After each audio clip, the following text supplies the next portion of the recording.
Biar nggak salah paham. Sebelum menyimak pembahasan soal Cak Nun menyebut Presiden Jokowi Firaun, jangan lupa tombol like, komen, share, subscribe. Budayawan Beling MH Ainun Najib alias Cak Nun bikin heboh. Baru-baru ini, ayah vokalis Leto, Sabrang Mowo Damar Panuluh itu menyebut Jokowi Firaun, Luhut adalah Haman, Antoni Salim sebagai korun. Kritik itu ia sampaikan di pengajian Mayah. Kenapa Cak Nun menyebut Jokowi Firaun?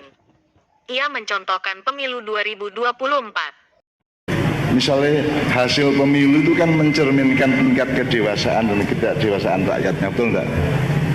Bahkan juga algoritma pemilu. Misalnya pemilu 2024 itu kon gak mungkin menang. Wis ono sing menang kita saiki. Wis ono sing menang.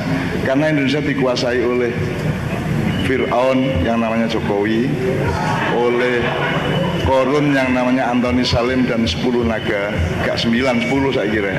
Terus Haman yang namanya Luhut.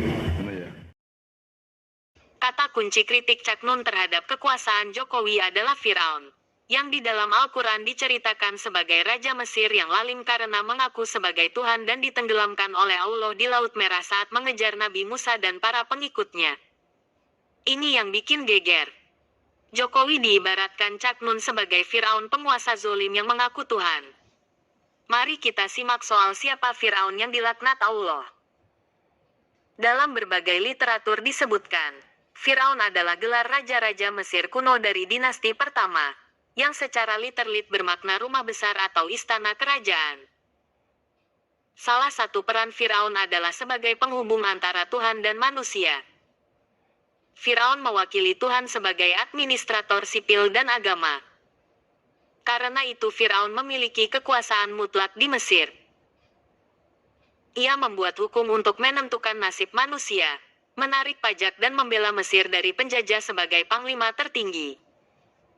Firaun bertanggung jawab menjaga tatanan kosmik, keseimbangan, dan keadilan. Kekuatan inilah yang kemudian Firaun di zaman Raja Ramses II yang diyakini musuh besar Nabi Musa sebagai utusan Allah, menahbiskan diri sebagai Tuhan. Negara kita itu sesempurna dicekel cek, ini karena bocor-bocor dicekel cek oleh Firaun, Haman, dan Korun. Itu seluruh sistemnya, seluruh perangkatnya, semua alat-alat politik dan alat sejarah sudah dipegang mereka semua. Dari uangnya sampai sistemnya, sampai otoritasnya, sampai apapun sudah dipegang. Jadi kon milih sapa wae kowe wis ono sing menang. Itu nangun iku dewasa tegak monggo. Apakah sebegitu dahsyatnya peran Jokowi sebagai Presiden Indonesia sehingga Cak Nun begitu lancang menyebutnya Firaun yang dibantu Haman selaku penasehat sekaligus pemegang proyek pembangunan? Serta Antoni Salim dan 10 naga sebagai korun dari golongan Bani Israel yang menjadi sepupu Nabi Musa.